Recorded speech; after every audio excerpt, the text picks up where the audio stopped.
자, 지금부터 큐티란 무엇인가 라는 제목으로 강의를 시작하겠습니다.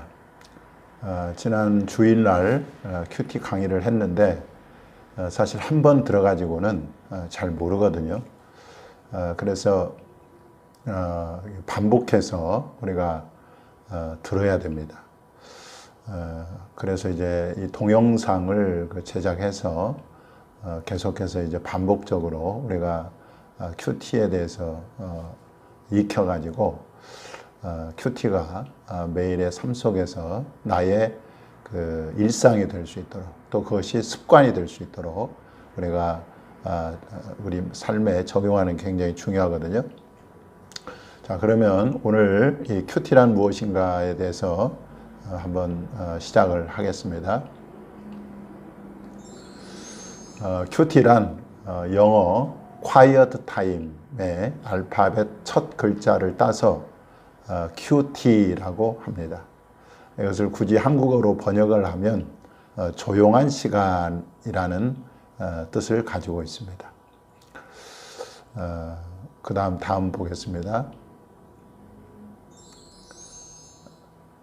큐티란 여기 큐티의 정의가 나와 있죠. 큐티란 매일 조용한 시간과 장소에서 성경 말씀을 통해 나에게 주시는 하나님의 음성을 듣고 묵상하며 삶에 적용함으로써 변화와 성숙을 이루는 경건 훈련입니다. 이게 큐티의 정의죠. 이것을 요약하면 다음과 같습니다. 큐티의 정의, 앞에 그 정의를 좀 요약해 놨습니다. 여기 보면 매일, 그 큐티는 매일 하는 것이 중요합니다.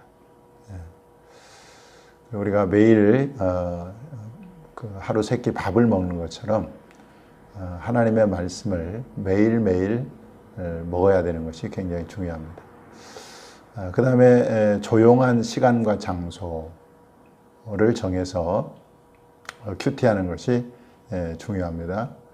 그 다음에 하나님의 음성을 듣고 그리고 그 음성, 하나님 나에게 주신 그 말씀을 묵상하고 그리고 적용하고 나의 삶 가운데 변화와 성숙을 가져오는 것이 바로 큐티다. 성경에 나오는 큐티의 예를 들어보면 이삭의 경우를 살펴보겠습니다. 창세기 24장 63절에 보면 이삭이 저물 때에 들에 나가 묵상하다가 눈을 들어보매 낙타들이 오는지라 그랬습니다. 이삭은 당시에 농사를 지었습니다. 낮에는 열심히 농사하기 때문에 사실 이렇게 그 하나님께 집중하기가 참 어렵죠. 그래서 모든 일과를 마치고 저물 때쯤에 조용한 시간을 말하는 거죠. 그리고 들에 나갔습니다. 들에 나갔다는 말은 이제 장소를 말하는 거잖아요. 들에 나가 사람들에게 방해받지 않는 그리고 소란스러운 어떤 일상에서 벗어나서 조용한 장소로 간 거죠. 그리고 거기서 뭐 했습니까? 묵상했다. 이삭은 하나님 말씀을 묵상하고 또 하나님께 기도하면서 하나님과 교제의 시간을 가졌다고 볼 수가 있습니다. 그 다음에 그 성경에 나오는 큐티에 예수님의 경우가 있습니다. 예수님은 마가복음 1장 35절에 보면 새벽 아직도 밝기 전에 예수께서 일어나 나가 한적한 곳으로 가서 거기서 기도하시더니 예수님도 하나님과 깊은 교제의 시간을 가졌는데 예수님은 너무 사역으로 바쁘셨습니다. 너무나 많은 사람들이 예수님께 왔기 때문에 그들을 치유하고 또 그들에게 말씀을 전하는 사역을 하느라 사실 한낮에는 큐티할 시간이 별로 없었죠. 그래서 예수님은 가장 한가한 시간인 새벽 시간에 이제 한적한 곳으로 가셔서 거기서 기도를 하셨습니다. 하나님과 교제를 나눈 거죠. 그래서 거기서 이제 하나님으로부터 끊임없이 지혜를 받고 또 능력도 공급받고 은혜도 공급받아서 하루의 사역을 시작하는 것을 볼 수가 있습니다. 자, 그러면 구체적으로 큐티를 어떻게 하는가? 첫째는 아까도 계속 강조했죠. 조용한 시간과 장소를 정합니다. 그래서 하루 일과 중에서 내가 가장 정말 여유롭고 또 한가할 수 있는 그런 시간, 그것이 새벽일 수도 있고 아니면 점심시간일 수도 있고 아니면 다른 사람들이 다 자는 그런 밤일 수도 있습니다.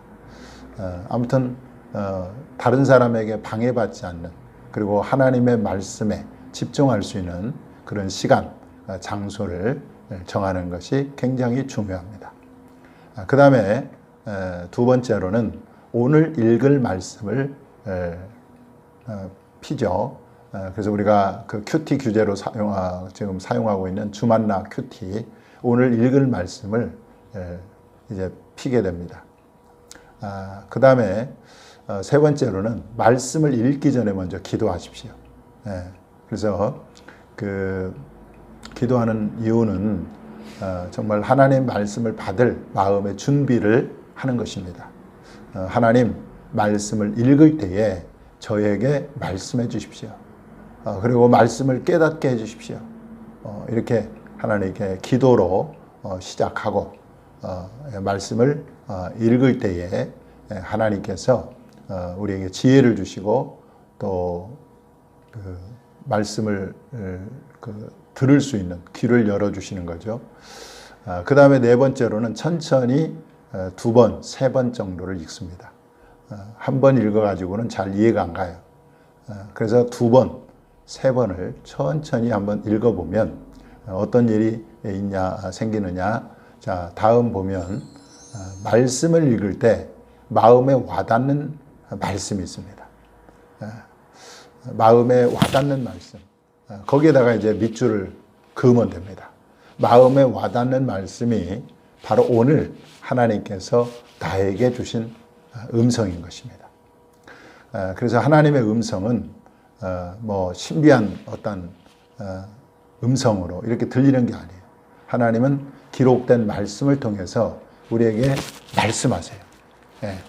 그래서 그 말씀이 때로는 우리에게 위로의 말씀을 주실 때가 있습니다. 내가 너무 힘들고 어려울 때 주님께서 말씀을 통해서 우리에게 위로해 주세요. 두려워하지 말라. 염려하지 말라. 내가 너와 함께함이니라. 걱정하지 말라. 이렇게 위로의 말씀을 주실 때가 있어요.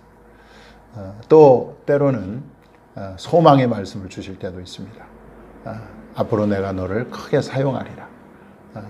너에게 반드시 내가 축복하리라. 이런 어떤 소망의 말씀, 때로는 경고의 말씀을 주실 때도 있습니다. 우리가 죄를 짓거나 때로는 곁길로 갔을 때, 잘못되었을 때, 우리 하나님은 우리에게 때로는 경고하십니다.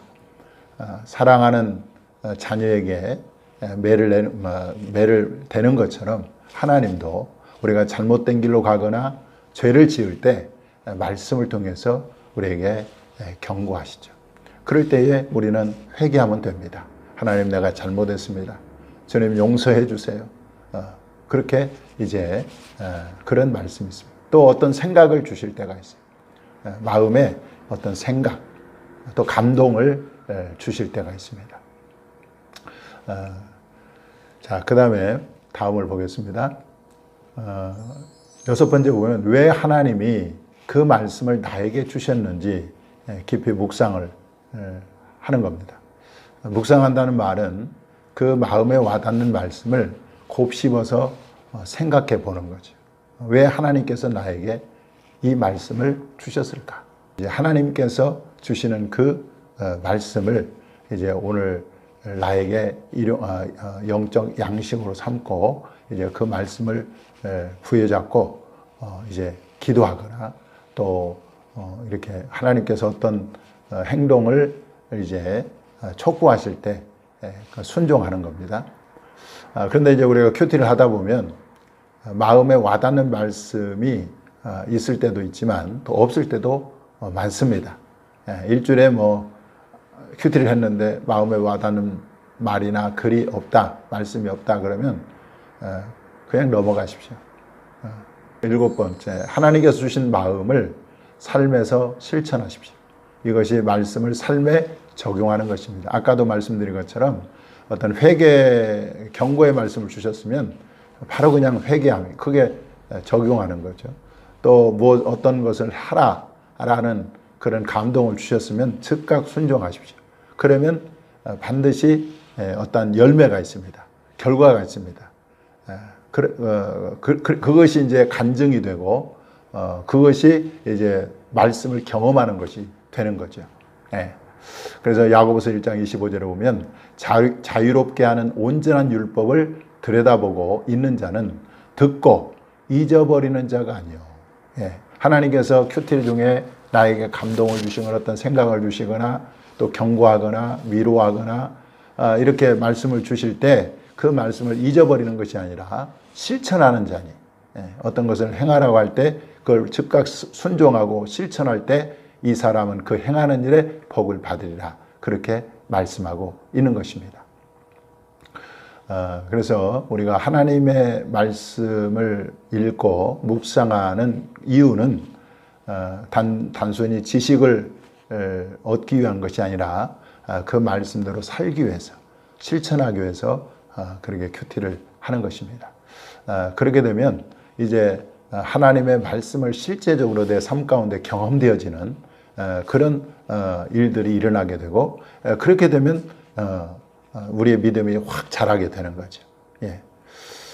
이런 은혜가 우리 성도들에게 다 있기를 바랍니다. 자, 8번째 보면 본문 말씀을 읽어도 이해가 가지 않을 때 본문 해설을 참조해도 좋습니다. 그래서 그 본문이 이해가 잘 안 가는데 해설을 보면서 이 본문 말씀에 이런 의미가 있구나 이렇게 깨닫기도 하고, 또 본문 해설을 읽으면서 또 그 글 가운데 또 주님이 그 말씀하실 때가 있고 우리에게 그 어떤 조언을 주실 때도 있고 감동을 주실 때도 있기 때문에 본문 해설도 꼼꼼히 읽어보는 것도 하나님의 음성을 듣는 하나의 방법이다라고 말씀을 드릴 수가 있습니다. 자, 9번째, 오늘 주신 말씀을 붙잡고 기도로 마무리하십시오. 그래서 처음에 기도로 말씀을 읽고 그 다음에 마지막에는 기도로 마무리를 하는 겁니다.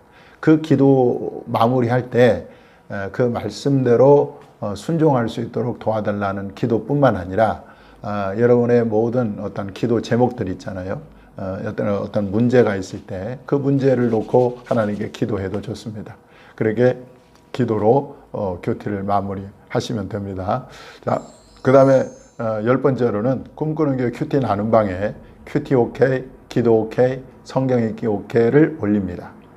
그 다음에 이제 성경을 읽다가 정말 감동이 되거나 또 어떤 그 하나님이 어떤 그 기도 응답을 주셨다거나 어떤 기적과 어떤 은혜를 주셨다면 큐티 나눔 방에 그대로 그냥 간증을 올리면 됩니다. 그러면 그 간증을 읽고 다 우리가 다 은혜를 받는 거죠.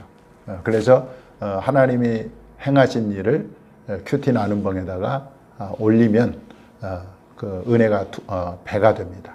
또 다른 사람도 그 간증을 읽고 또 같이 은혜가 되는 것입니다.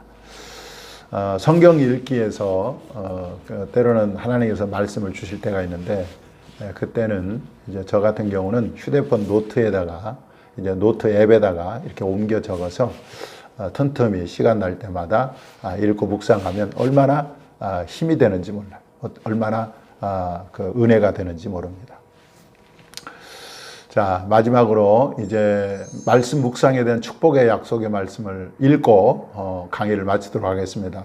여호수아 1장 8절에 보니까 이 율법책을 내 입에서 떠나지 말게 하며 주야로 그것을 묵상하여 그 안에 기록된 대로 다 지켜 행하라. 그리하면 내 길이 평탄하게 될 것이며 내가 형통하리라. 아멘. 예. 그래서 우리가 이 세상에 살면서 그야말로 우리의 삶이 평탄하고 형통한 비결은 다른 게 아니에요. 하나님 말씀을 주야로 묵상하고 그 말씀대로 지켜 행할 때 하나님은 우리의 삶을 축복하시고 우리의 삶을 평탄하게 하시고 형통하게 하신다라고 하는 축복의 약속의 말씀입니다. 그래서 우리 성도들, 우리 꿈꾸는 교회 성도들이 다 정말 큐티가 습관이 되어서 매일매일 정말 주님과 동행하는 그래서 형통한 복을 받는 은혜가 있기를 주님의 이름으로 축원합니다.